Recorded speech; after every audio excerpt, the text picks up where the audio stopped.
안녕하세요. 법률정보쇼 송윤 변호사입니다.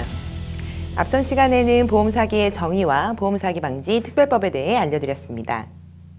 이번 시간에는 우리 법원은 어떤 경우에 보험 사기라고 인정하는지 그 요건과 구체적인 사례를 알려드리려고 합니다.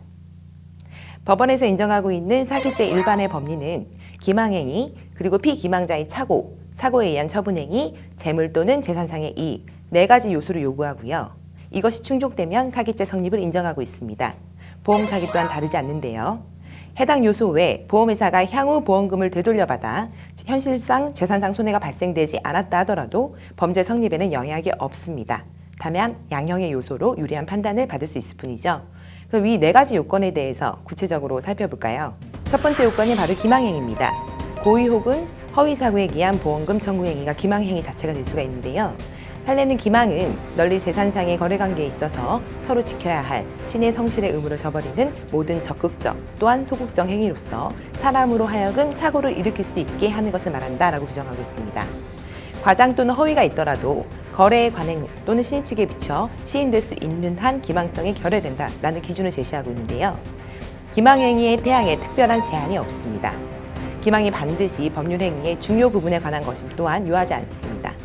상대방을 착오에 빠지게 해서 재산상 처분행위를 하도록 하기 위한 판단의 기초 사실에 관한 것이면 충분하고요. 보험급여를 지급받을 수 있는 지위에 있었다 하더라도 허위 내용의 목격자 진술서를 작성해서 보험급여를 받은 경우에는 그 자체로 사회통념상 권리 행사의 수단으로서 용인할 수가 없기 때문에 전체에 대해서 사기죄 성립을 인정하고 있습니다. 나아가 보험금 지급받을 사유가 있더라도 정당한 범위를 초과해서 과다한 보험금을 지급받은 경우에는 지급받은 금액 전체에 대해 사기죄 성립을 인정합니다. 사기죄 요소 중에 두 번째인 바로 피기망자의 착오는요. 보험사의 착오에 의한 보험료 책정 행위를 바로 착오로 볼 수가 있고요. 착오에 의한 처분 행위는 당연히 보험금의 지급에 해당합니다. 또 재물 또는 재산상 이익의 취득은 필요하지만 재산상 손해의 발생은 요구하지 않습니다. 보험 사기 관련해서 그러니까 쟁점화가 됐던 것들이 여러 가지가 있는데요. 바로 고지 의무 위반 부분입니다. 고지 의무를 위반한 것이 묵시적 기망으로 볼 수가 있는지에 대한 것이 쟁점이 되었는데요. 보험계약의 당사자가 보험과 관련된 사항을 고지하지 않거나 불성실하게 고지한 경우 사기죄의 기망에 해당한다고 볼 것인가가 바로 쟁점입니다. 판례는 특정 질병을 앓고 있는 사람이 보험회사가 정한 약관에 그 질병에 대한 고지 의무를 규정하고 있음을 알면서도 이를 고지하지 아니한 채 그 사실을 모르는 보험회사와 그 질병을 담보하는 보험계약을 체결한다면 바로 그 질병의 발병을 사유로 보험금을 청구했다면 특별한 사정이 없는 한 사기죄에 있어서 편취의 범위를 인정할 수 있다라고 설시하고 있습니다. 우리가 과실에 따른 기망은 인정이 되지 않기 때문에 묵시적 기망은 적어도 고지해야 된다는 걸 알면서 미필적 고의가 있으면서 이를 알리지 않은 정도가 되어야 합니다. 법률상 고지 의무의 대상이 되는 사실이란 일반 거래 경험칙상 상대방인 보험사가 그 사실을 알았더라면 법률행위를 하지 않았을 것이 명백한 경우 신의 측에 비춰 고지할 법률상 의무가 있는 사실을 말하는데요. 따라서 불고지 자체가 기망행위로 볼 수 있는 정도가 되어야 합니다. 고지 의무 위반이 언제나 사기죄 기망행위가 되는 것은 아니고 사회상규상 용납될 수 없는 경우에 인정될 수 있습니다. 세 번째 요소는 바로 인과관계입니다. 고지 의무와 무관한 사항에 관한 보험사고가 발생해서 보험금을 지급받은 경우 인과관계가 없어 사기죄가 성립되지 않는 것이 아닌지 문의가 많은데요. 상법은 보험계약 당시 보험계약자 또는 피보험자가 고의 또는 중대한 과실로 인하여 중요한 사항을 고지하지 않거나 불실을 고지한 때에는 보험자는 그 사실을 안 날로부터 1월 내에 계약을 체결한 날로부터 3년 내 한해 계약을 해지할 수 있습니다. 또 보험자는 보험 금액을 지급할 책임이 없다라고 상법에는 규정하고 있습니다. 다만 고지 의무 위반한 사실 또는 위험의 현저한 변경이나 증가한 사실이 보험사고 발생에 영향을 미치지 않았음이 증명된다면 보험계약을 해지할 수 없는데요. 판례는 보험계약을 체결함에 있어 고지 의무 위반이 된 보험사고의 발생에 영향을 미치지 아니하였다는 점이 증명되면 보험계약을 해지할 수 없다라고 설시하고 있습니다.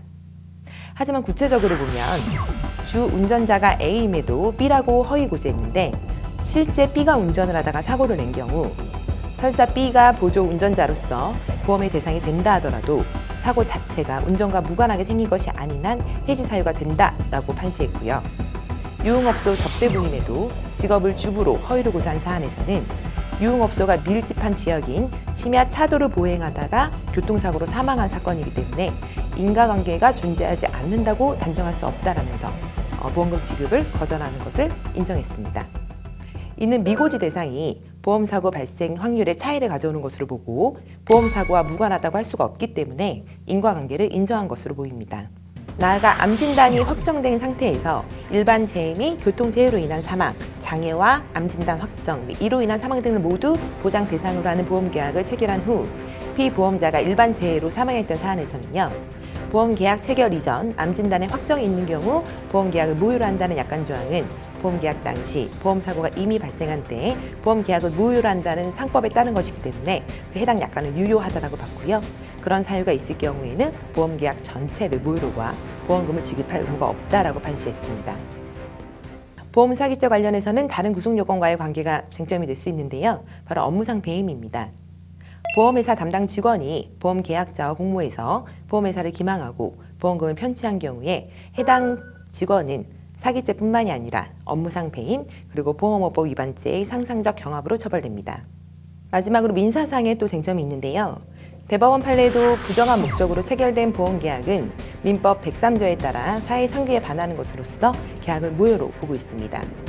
그리고 부당하게 보험금을 취득할 목적으로 사기적으로 보험계약을 체결한 경우 민법 110조에 의해서도 그 계약을 사기로 취소할 수 있는데요. 또 상법에 따라 초과 및 중복 보험 및 보험계약자의 사기로 인해서 계약이 체결된 때에는 그 계약을 무효화 가능합니다.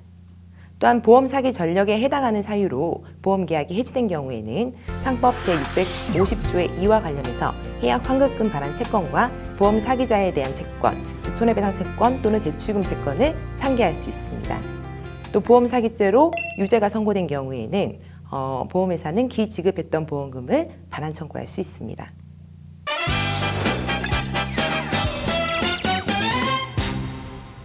이번 주제인 보험사기 판단 기준에 대해서 설명드렸는데요.